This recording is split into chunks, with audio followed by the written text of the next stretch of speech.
Welcome to the Generation Kids Daily Devo podcast, where we move from wonder to worship, looking for God at work in the world around us, ready to ask the tough questions and discover what His Word has to say to us. Today's episode is titled, Why Are You Hitting Yourself? And it comes from me, Casey Taylor. How many of you listening are growing up or grew up with a brother? Bro. How many of you listening are a brother to someone? I, unfortunately, or fortunately, depending on your feelings towards your brothers, was an only child. But even as an only child, I knew that brothers are good for many things. But one thing they're destined for is roughhousing. Little boys love to play rough. They like to experience life full-bodied. And you know what? Some sisters do as well. So we'll just say for today that one of the things we've all experienced through our siblings, or even for a kid like me, from my other friends and their siblings, is that moment that you're wrestling with or being wrestled down by somebody, and they pull out the most humbling and goofy move possible. The old grabbing you by your own hand and using it to smack you. Your own hand smacking you. And what do they always say? Why are you hitting yourself? Why are you hitting yourself? Classic. We've all been there, either as the one pulling this move or having it done to us. But one of the consequences of using this move is the person who moments before had their own hands silly slapping themselves is having that person extra motivated to come after the other person. No one takes hitting themselves lightly. There was always at least an attempt to even the score. That's it. Now, this is all in good fun, and while sometimes kids took this move too far, we all had our own moments both to use it and to fall victim to it. But no one ever just didn't do anything in return, right? Even if you had bigger, older siblings, something about it just caused a reaction in you. When you dish it, you should expect it to come back to you.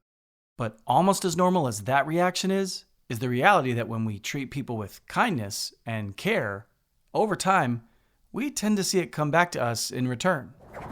Which reminds me of the verse that we'll look at today for today's Daily Devo. A man who is kind benefits himself, but a cruel man hurts himself. Proverbs 11:17. Now, many of you are younger, so this won't be something you think about a lot.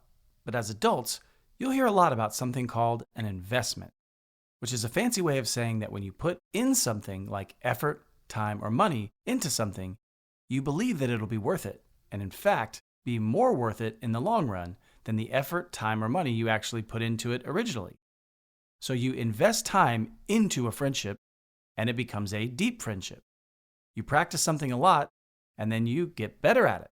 Or you learn about a topic through a lot of study time that you've invested. So you're getting a return on your investment. This is what it looks like when you treat people with kindness. And it's what our verse says, that when you are kind, kindness will be something that is more likely to come back to you. Now, that's not absolute. And as we talked about yesterday, people can always decide to be takers and not people who return the kindness that's been shown to them.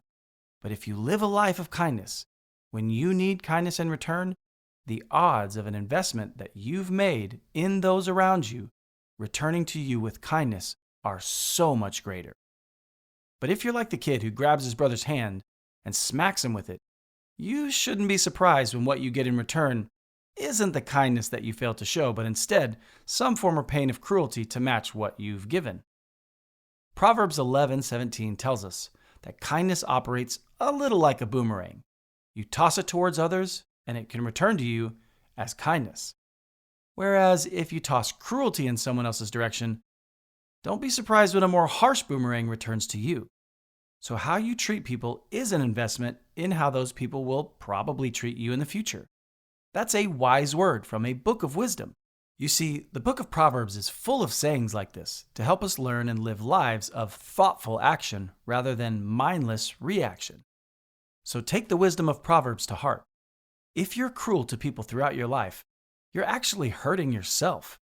When you need kindness, the best way to receive it is to give it. So even if it doesn't always ring true, like some investments won't always give you the return you'd hope for, this is an investment that the Bible tells us will benefit us in the long run.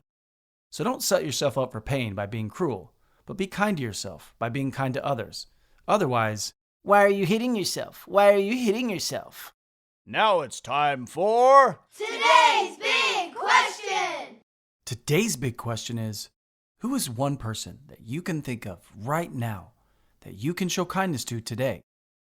Or better yet, do you think that you can try and be kind to everyone you come across today? Imagine you're investing in kindness that you want to receive in the future, and then make good investments in others, knowing that the kindness that you put in might be a jackpot of kindness back to you tomorrow. Thanks for listening to the Generation Kids Daily Devo podcast. If you want to keep in touch with us on all our social media platforms, check out the links in the description. And if you'd like to help support us as we continue to create meaningful content for kids of all generations, please subscribe to our Patreon by visiting us at patreon.com/wearegenerationkids.